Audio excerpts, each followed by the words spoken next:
Hello everyone, today we're going to be doing the first part of my three-part series where we're going to be talking about the three different pillars of your pre-approval. So let's get into it. So income. You might be thinking, why do I need to know this? Well, if you're looking to buy a home and your income is different, unusual, new, these are tough things to try to figure out for an underwriter if they're going to try to qualify you for buying a house. So income is actually pretty important, as you might know. They want to make sure that you make enough money to pay back what you're going to borrow. So if you're a salaried employee, income is actually pretty straightforward. You are guaranteed a certain amount every month. That's what you receive. It's pretty straight, not a whole lot to really worry about when you're salaried. Now, where it gets tricky is if you are salaried and you earn bonuses and commissions and other types of variable income, you're going to need a 2-year history of receiving those things in order to use them. So if you're work at a car dealership, if you're in sales, you might be a sales manager where you receive your salary and then you get some bonuses based on whatever the production of your team is. There's a lot of different things that can happen with that. But if you're in that category, you need 2 years of history of doing it. Regular salary, not a problem. If you're a teacher, it's going to depend, are you paid on 10 months, 11 months, or 12 months out of the year? So whatever you're paid, divide that over 12 months, that's what it's going to be. Teachers are actually pretty straightforward when it comes to income. Now, if you're a W-2 employee, which means you are an hourly employee, so you get paid per hour, what's usually going to happen is if your income is trending up for the last 2 years plus wherever we are in the year, we're more than halfway through the year, we're looking at this year a lot. If your income is trending up, might just average it to whatever you've made this year, which is kind of aggressive, but it can be justified in terms of that monthly amount of income we're going to use. And when it comes to income, we're talking about gross income. So not after taxes. So whatever your gross income is, because taxes make things complicated.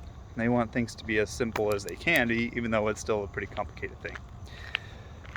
So they're going to look at your averaging. Almost everything's averaging. If your income is staying roughly the same, if you are, if your income is declining, depending on how much it declines by, they might say we can't use it. Or they're going to average it the last 2 years plus year to date, which is usually going to bring it down quite a bit. And then you may not qualify depending on how much money you make. So that's kind of how that works with hourly. Same thing, any kind of variable income. Bonuses, commissions, overtime. Talking to you, my union workers, my craftsmen. You guys are usually making all kinds of money on different types of overtime and shift differentials and stuff like that. Nurses too, shift differentials depending. Hey, I work a couple weekends this week. This month. I'm bilingual. Same thing with sheriffs. You'll get all these other little types of pay that we want to try to use it all to help you qualify. So that's where that comes for income. So things to be aware of. Now, self-employed income. This can be tricky. You might have a Schedule C, which means you have a sole proprietorship.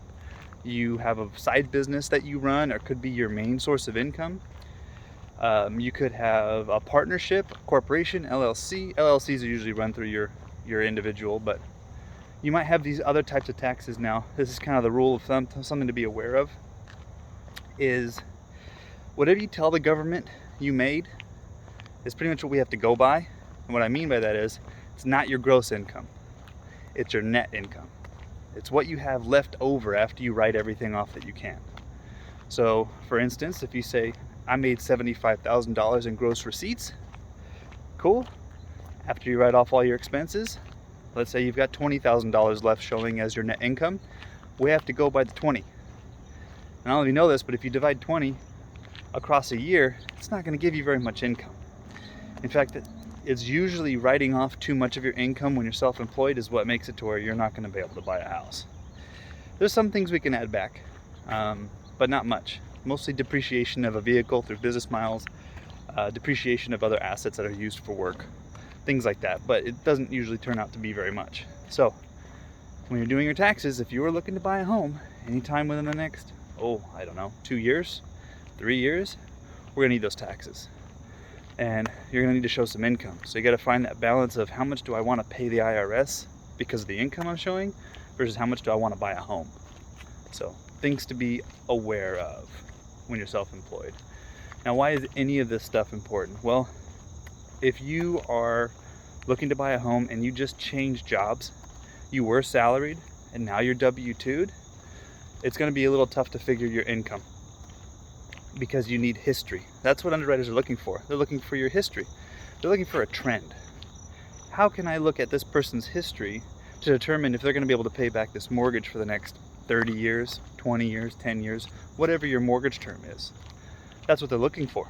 So if you just went from, hey, I used to be salaried and now I'm self-employed, you're going to need 2 years of being self-employed before you can do anything. It sucks. I've talked to lots of people that, hey, I just started my own business. I'm doing great. I anticipate going far. Like, great. When did you start? Last year. Did you already do your taxes? I'm working on my first year's taxes. Okay, wonderful. We need at least another year of those taxes. We have to be able to look at both tax returns and average it. Everything's going to be averaging. So that's just something that comes with income. And real quick, if you like this content, please pause real quick, hit the like button, subscribe to my channel. I want to come out with more, but I also want to answer any questions that I receive. So please comment down below. Let me know if you have any questions, if you have different types of income or just anything regarding this so I can give you some good information. Now, something else to be aware of, Social Security income, retirement income, things that aren't taxed.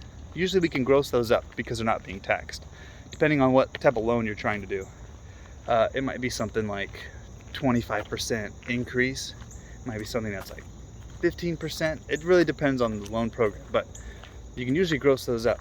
So yeah, Social Security income, it helps for sure.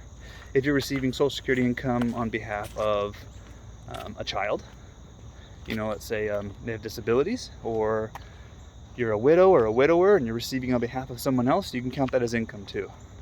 If you are receiving alimony or palimony, as long as you can prove that you're going to receive it for at least the next 3 years, you can use it.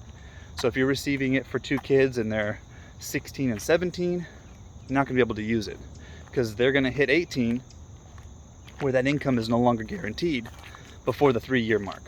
So something to be aware of.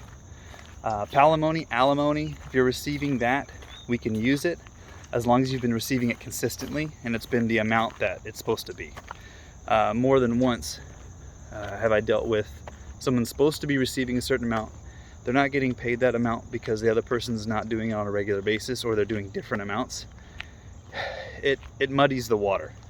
It makes it really tough to show consistency to be able to use it as income. So just something to be aware of, things that could be in your profile. But it's all good information to have. So if any of those situations are yours, you have an idea, okay, income. So why is it important? Well, another reason why it's important is because we're going to figure out whatever your monthly gross income is. It has to be balanced against your debts and whatever that proposed housing payment is going to be. And we're looking for you to stay under a certain cap. And we can get into that in another video of what those ratios are and what they mean and for different loan programs. But for now, that's why it's important. Determining your income will help us determine how much you can buy. It's part of your purchasing power. So it's really important.